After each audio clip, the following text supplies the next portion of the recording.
Chapter 1 Introduction. The man who thought his way into partnership with Thomas A. Edison. Truly, thoughts are things, and powerful things at that, when they are mixed with definiteness of purpose, persistence, and a burning desire for their translation into riches or other material objects. A little more than 30 years ago, Edwin C. Barnes discovered how true it is that men really do think and grow rich. His discovery did not come about at one sitting. It came little by little, beginning with a burning desire to become a business associate of the great Edison. One of the chief characteristics of Barnes's desire was that it was definite. He wanted to work with Edison, not for him. Observe carefully the description of how he went about translating his desire into reality, and you will have a better understanding of the 13 principles which lead to riches. When this desire, or impulse of thought, first flashed into his mind, he was in no position to act upon it. Two difficulties stood in his way. He did not know Mr. Edison, and he did not have enough money to pay his railroad fare to Orange, New Jersey. These difficulties were sufficient to have discouraged the majority of men from making any attempt to carry out the desire. But his was no ordinary desire. He was so determined to find a way to carry out his desire that he finally decided to travel by blind baggage rather than be defeated. To the uninitiated, this means that he went to East Orange on a freight train. He presented himself at Mr. Edison's laboratory and announced that he had come to go into business with the inventor. In speaking of the first meeting between Barnes and Edison years later, Mr. Edison said, "He stood there before me looking like an ordinary tramp, but there was something in the expression of his face which conveyed the impression that he was determined to get what he had come after." I had learned from years of experience with men that when a man really desires a thing so deeply that he is willing to stake his entire future on a single turn of the wheel in order to get it, he is sure to win. I gave him the opportunity he asked for, because I saw he had made up his mind to stand by until he succeeded. Subsequent events proved that no mistake was made. Just what young Barnes said to Mr. Edison on that occasion was far less important than that which he thought. Edison himself said so. It could not have been the young man's appearance which got him his start in the Edison office, for that was definitely against him. It was what he thought that counted. If the significance of this statement could be conveyed to every person who reads it, there would be no need for the remainder of this book.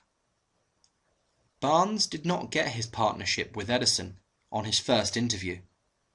He did get a chance to work in the Edison offices, at a very nominal wage, doing work that was unimportant to Edison, but most important to Barnes, because it gave him an opportunity to display his merchandise, where his intended partner could see. Months went by. Apparently nothing happened to bring the coveted goal which Barnes had set up his mind as his definite major purpose. But something important was happening in Barnes' mind.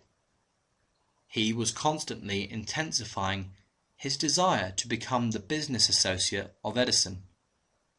Psychologists have correctly said that when one is truly ready for a thing, it puts in his appearance. Barnes was ready for a business association with Edison. Moreover, he was determined to remain ready until he got that which he was seeking.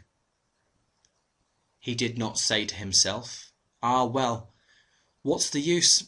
I guess I'll change my mind and try for a salesman's job." But he did say, "I came here to go into business with Edison, and I'll accomplish this if it takes the remainder of my life." He meant it.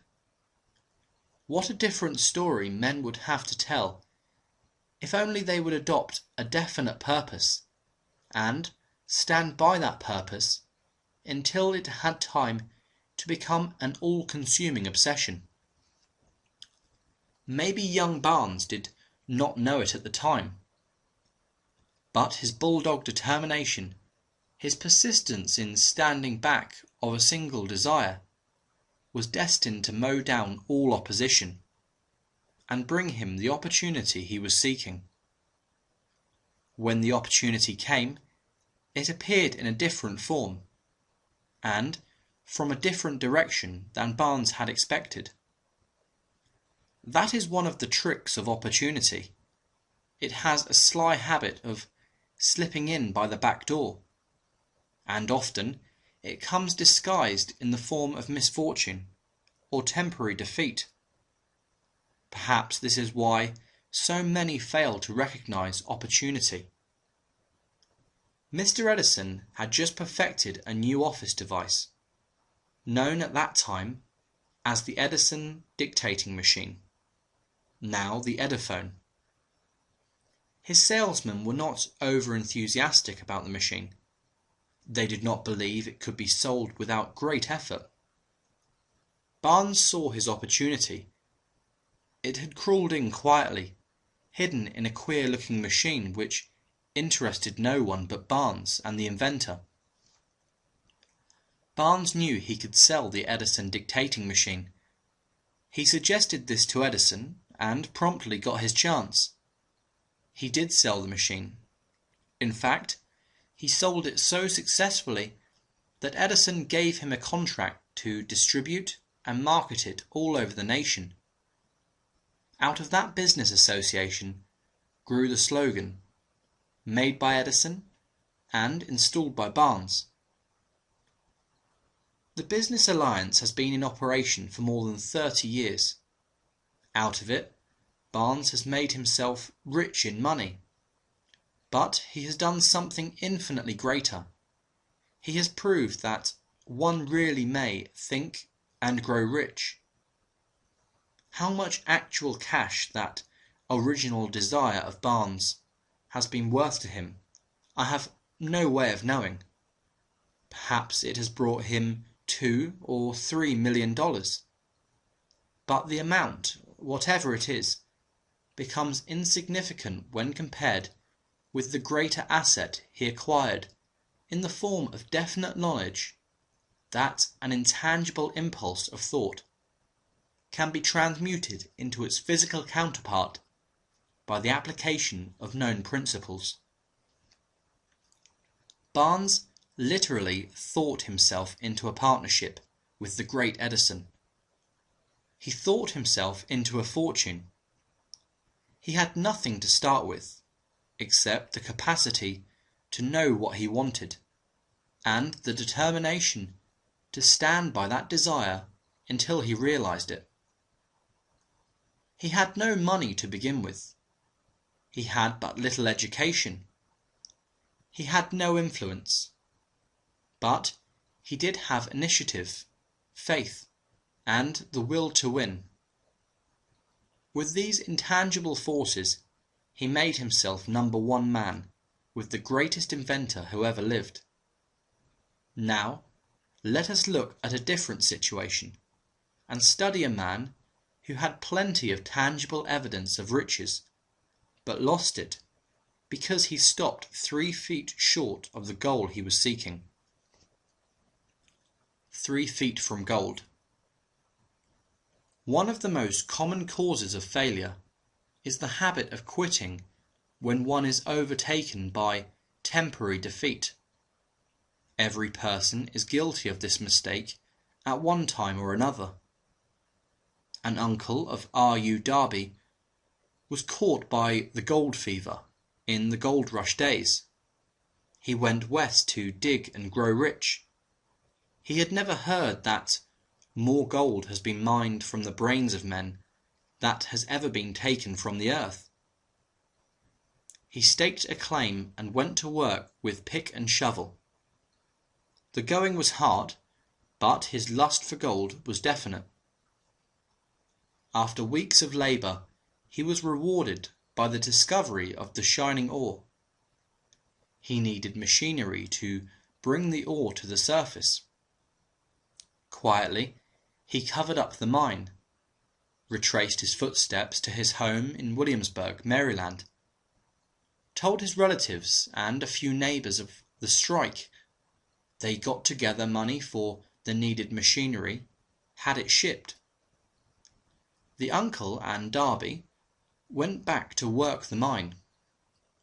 The first car of ore was mined and shipped to a smelter. The returns proved they had one of the richest mines in Colorado. A few more cars of that ore would clear the debts. Then would come the big killing in profits. Down went the drills, up went the hopes of Darby and uncle. Then something happened. The vein of gold ore disappeared. They had come to the end of the rainbow, and the pot of gold was no longer there. They drilled on desperately, trying to pick up the vein again, all to no avail. Finally, they decided to quit. They sold the machinery to a junk man for a few $100s, and took the train back home. Some junk men are dumb, but not this one. He called in a mining engineer to look at the mine and do a little calculating. The engineer advised that the project had failed because the owners were not familiar with fault lines. His calculations showed that the vein would be found just 3 feet from where the Darbys had stopped drilling. That is exactly where it was found. The junk man took millions of dollars in ore from the mine, because he knew enough to seek expert counsel before giving up. Most of the money which went into the machinery was procured through the efforts of R.U. Darby, who was then a very young man. The money came from his relatives and neighbours because of their faith in him. He paid back every dollar of it, although he was years in doing so. Long afterward, Mr. Darby recouped his loss many times over, when he made the discovery that desire can be transmuted into gold. The discovery came after he went into the business of selling life insurance. Remembering that he lost a huge fortune because he stopped 3 feet from gold, Darby profited by the experience in his chosen work, by the simple method of saying to himself, "I stopped 3 feet from gold, but I will never stop because men say no when I ask them to buy insurance."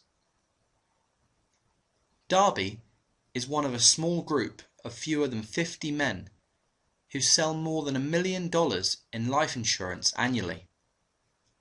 He owes his stickability to the lesson he learned from his quitability in the gold mining business. Before success comes in any man's life, he is sure to meet with much temporary defeat, and perhaps some failure. When defeat overtakes a man, the easiest and most logical thing to do is to quit. That is exactly what the majority of men do. More than 500 of the most successful men in this country has ever known told the author their greatest success came just one step beyond the point at which defeat had overtaken them. Failure is a trickster with a keen sense of irony and cunning. It takes great delight in tripping one when success is almost within reach. A 50-cent lesson in persistence.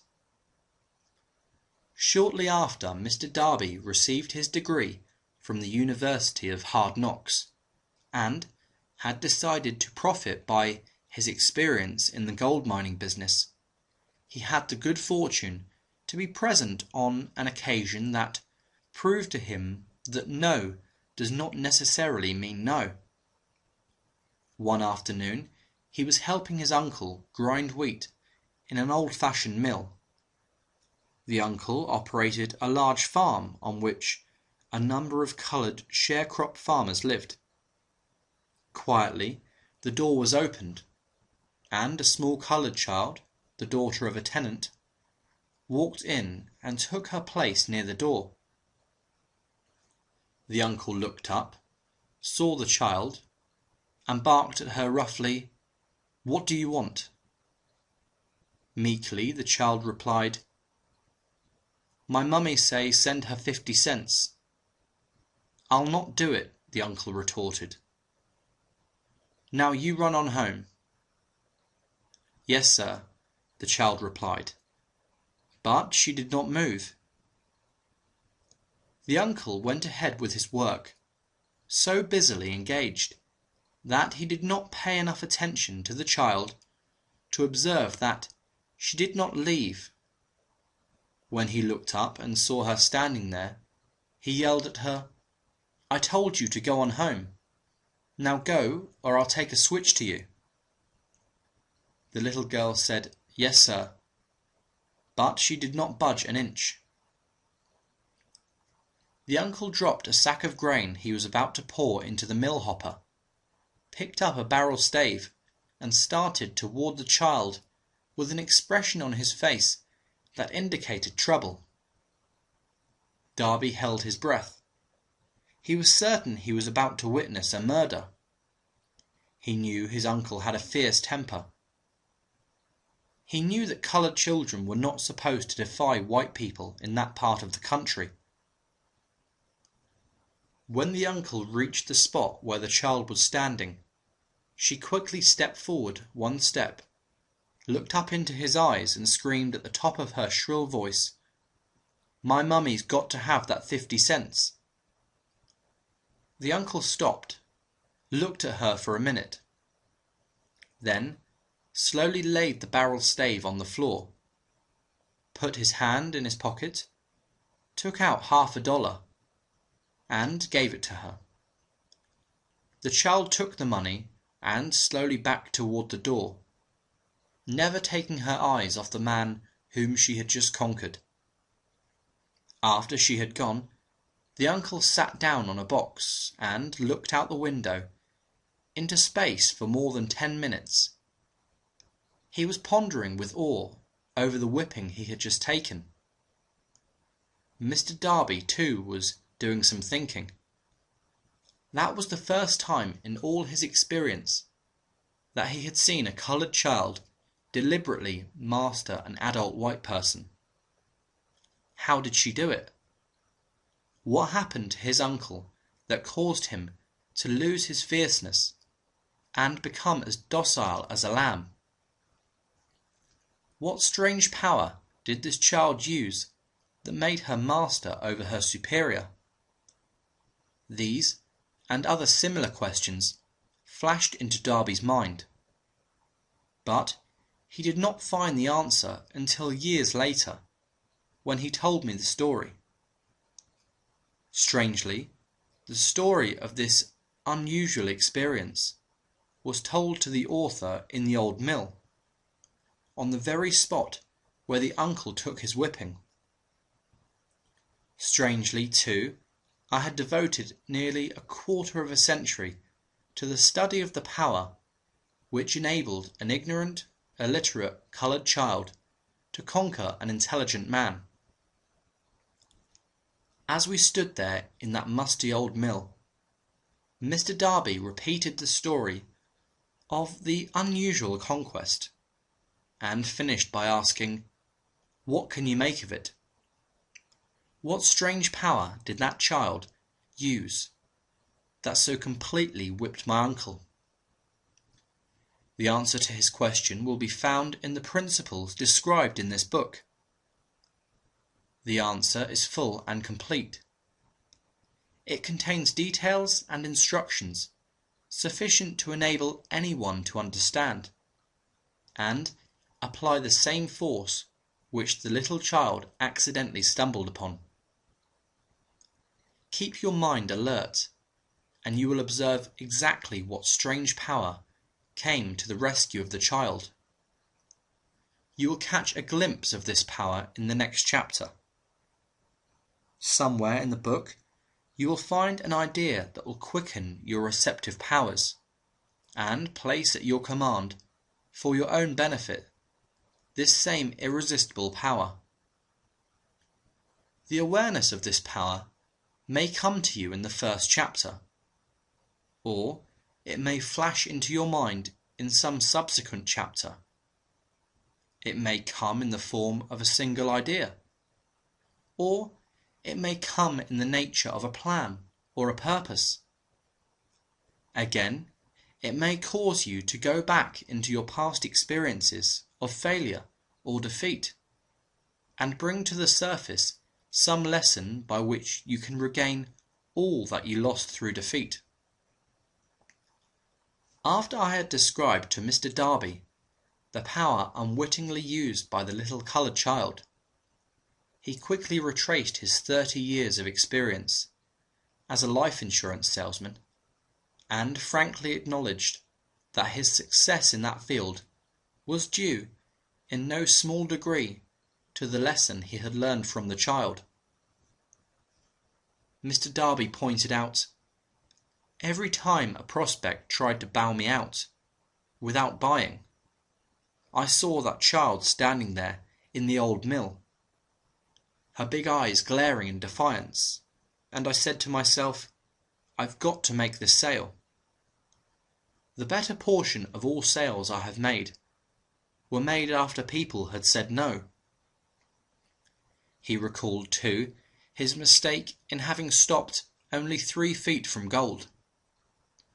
But he said that experience was a blessing in disguise. It taught me to keep on keeping on. No matter how hard the going may be, a lesson I needed to learn before I could succeed in anything. This story of Mr. Darby and his uncle, the coloured child and the gold mine, doubtless will be read by hundreds of men who make their living by selling life insurance, and to all of these the author wishes to offer the suggestion that Darby owes to these 2 experiences his ability to sell more than $1 million of life insurance every year. Life is strange and often imponderable. Both the successes and the failures have their roots in simple experiences. Mr. Darby's experiences were commonplace and simple enough, yet they held the answer to his destiny in life. Therefore, they were as important to him as life itself. He profited by these 2 dramatic experiences because he analysed them and found the lesson they taught. But what of the man who has neither the time nor the inclination to study failure in the search of knowledge that may lead to success? Where and how is he to learn the art of converting defeat into stepping stones to opportunity? In answer to these questions, this book was written. The answer called for a description of 13 principles. But remember, as you read, the answer you may be seeking to the questions which have caused you to ponder over the strangeness of life may be found in your own mind, through some idea, plan, or purpose, which may spring into your mind as you read. One sound idea is all that one needs to achieve success. The principles described in this book contain the best and the most practical of all that is known concerning ways and means of creating useful ideas. Before we go any further in our approach to the description of these principles, we believe you are entitled to receive this important suggestion. When riches begin to come, they come so quickly, in such great abundance, that one wonders where they have been hiding during all those lean years. This is an astounding statement, and all the more so when we take into consideration the popular belief that riches come only to those who work hard and long. When you begin to think and grow rich, you will observe that riches begin with a state of mind, with definiteness of purpose, with little or no hard work. You and every other person ought to be interested in knowing how to acquire that state of mind which will attract riches. I spent 25 years in research analysing more than 25,000 people, because I, too, wanted to know how wealthy men become that way. Without that research, this book could not have been written. Here take notice of a very significant truth, viz., the business depression started in 1929 and continued on to an all-time record of destruction until some time after President Roosevelt entered office. Then the depression began to fade into nothingness, just as an electrician in a theatre raises the lights so gradually that darkness is transmuted into light before you realize it. So did the spell of fear in the minds of the people gradually fade away and become faith. Observe very closely as soon as you master the principles of this philosophy and begin to follow the instructions for applying those principles. Your financial status will begin to improve, and everything you touch will begin to transmute itself into an asset for your benefit. Impossible? Not at all. One of the main weaknesses of mankind is the average man's familiarity with the word impossible. He knows all the rules which will not work. He knows all the things which cannot be done. This book was written for those who seek the rules which have made others successful, and are willing to stake everything on those rules. A great many years ago, I purchased a fine dictionary. The first thing I did with it was to turn to the word impossible and neatly clip it out of the book. That would not be an unwise thing for you to do. Success comes to those who become success conscious. Failure comes to those who indifferently allow themselves to become failure conscious. The object of this book is to help all those who seek it to learn the art of changing their minds from failure consciousness to success consciousness. Another weakness found in altogether too many people is the habit of measuring everything and everyone by their own impressions and beliefs. Some who will read this will believe that no one can think and grow rich. They cannot think in terms of riches because their thought habits have been steeped in poverty, want, misery and defeat. These unfortunate people remind me of a prominent Chinese who came to America to be educated in American ways.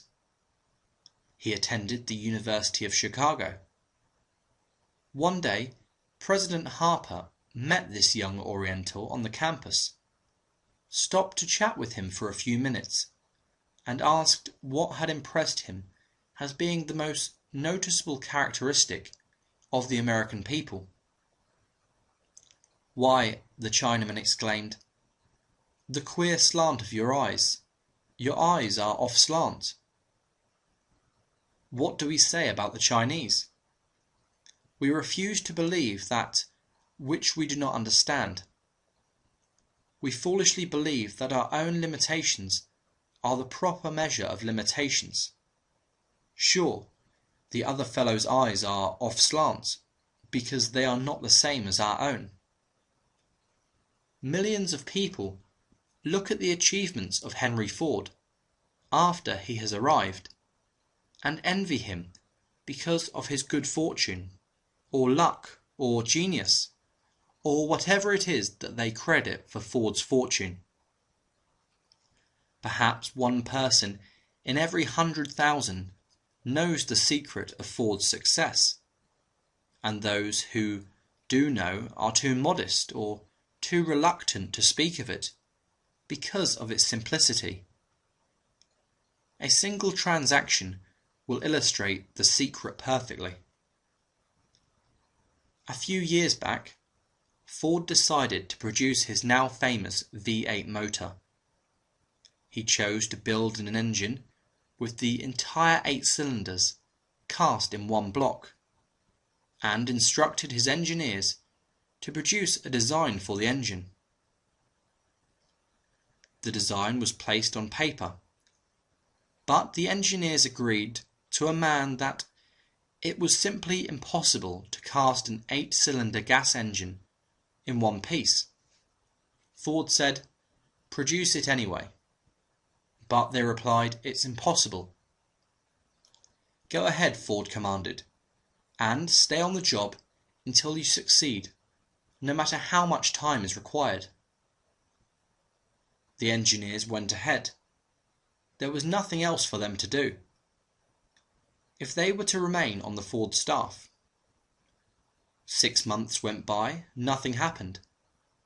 Another 6 months passed, and still nothing happened.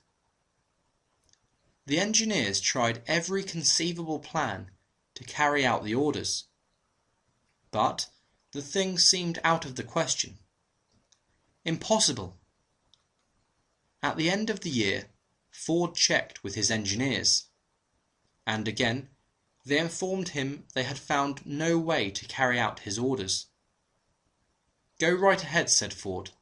"I want it, and I'll have it." They went ahead, and then, as if by a stroke of magic, the secret was discovered. The Ford determination had won once more. This story may not be described with minute accuracy, but the sum and substance of it is correct. Deduce from it, you who wish to think and grow rich, the secret of the Ford millions if you can. You'll not have to look very far. Henry Ford is a success because he understands and applies the principles of success. One of these is desire, knowing what one wants. Remember this Ford story as you read, and pick out the lines in which the secret of his stupendous achievement have been described. If you can do this, if you can lay your finger on the particular group of principles which made Henry Ford rich, you can equal his achievements in almost any calling for which you are suited. You are the master of your fate, the captain of your soul, because when Henley wrote the prophetic lines, "I am the master of my fate, I am the captain of my soul," he should have informed us that we are the masters of our fate, the captains of our souls, because we have the power to control our thoughts.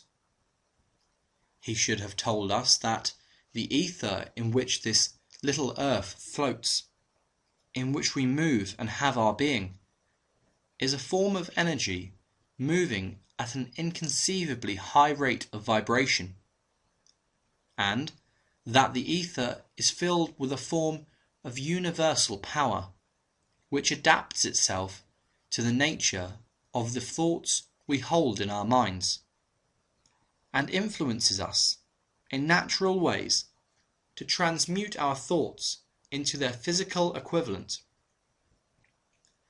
If the poet had told us of this great truth, we would know why it is that we are the masters of our fate, the captains of our souls.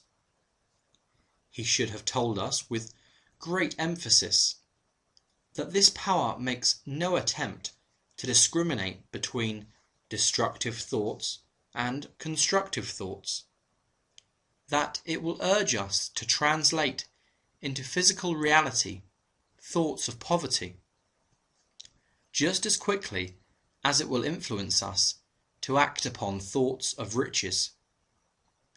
He should have told us too that our brains become magnetized with the dominating thoughts which we hold in our minds, and, by means with which no man is familiar, these magnets attract to us the forces, the people, the circumstances of life which harmonize with the nature of our dominating thoughts. He should have told us that before we can accumulate riches in great abundance, we must magnetize our minds with intense desire for riches, that we must become money conscious until the desire for money drives us to create definite plans for acquiring it. But, being a poet and not a philosopher, Henley contented himself by stating a great truth in poetic form, leaving those who followed him to interpret the philosophical meaning of his lines. Little by little, the truth has unfolded itself, until it now appears certain that the principles described in this book hold the secret of mastery over our economic fate. We are now ready to examine the first of these principles. Maintain a spirit of open-mindedness, and remember as you read, they are the invention of no one man. The principles were gathered from the life experiences of more than 500 men who actually accumulated riches in huge amounts. Men who began in poverty, with but little education, without influence. The principles worked for these men. You can put them to work for your own enduring benefit. You will find it easy, not hard to do. Before you read the next chapter, I want you to know that it conveys factual information which might easily change your entire financial destiny, as it has so definitely brought changes of stupendous proportions to two people described. I want you to know also that the relationship between these two men and myself is such that I could have taken no liberties with the facts, even if I had wished to do so.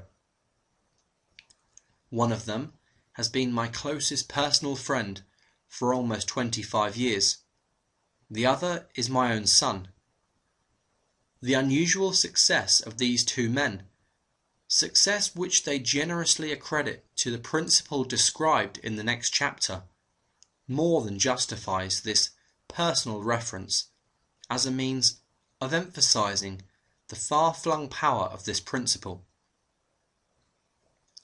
Almost 15 years ago, I delivered the commencement address at Salem College, Salem, West Virginia.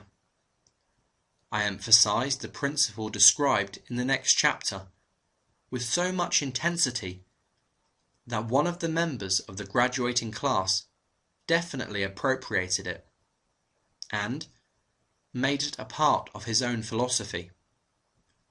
The young man is now a member of Congress, and, an important factor in the present administration. Just before this book went to the publisher, he wrote me a letter in which he so clearly stated his opinion of the principle outlined in the next chapter, that I have chosen to publish his letter as an introduction to that chapter. It gives you an idea of the rewards to come. My dear Napoleon, my service as a member of Congress having given me an insight into the problems of men and women, I am writing to offer a suggestion which may become helpful to thousands of worthy people. With apologies, I must state that the suggestion, if acted upon, will mean several years of labour and responsibility for you. But I am enheartened to make the suggestion, because I know your great love for rendering useful service. In 1922, you delivered the commencement address at Salem College, when I was a member of the graduating class. In that address, you planted in my mind an idea which has been responsible for the opportunity I now have to serve the people of my state, and will be responsible in a very large measure for whatever success I may have in the future.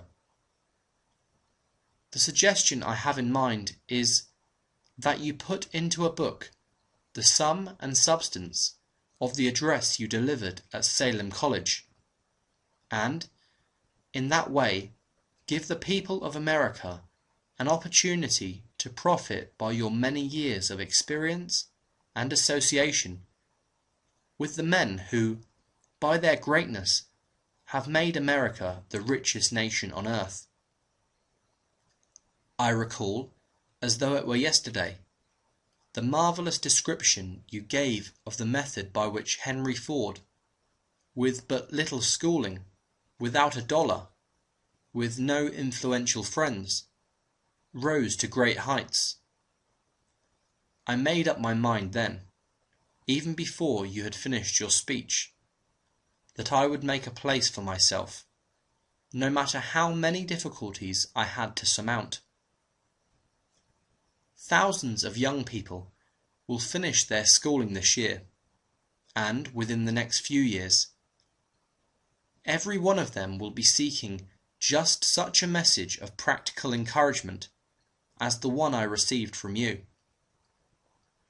They will want to know where to turn, what to do, to get started in life. You can tell them, because you have helped to solve the problems of so many, many people.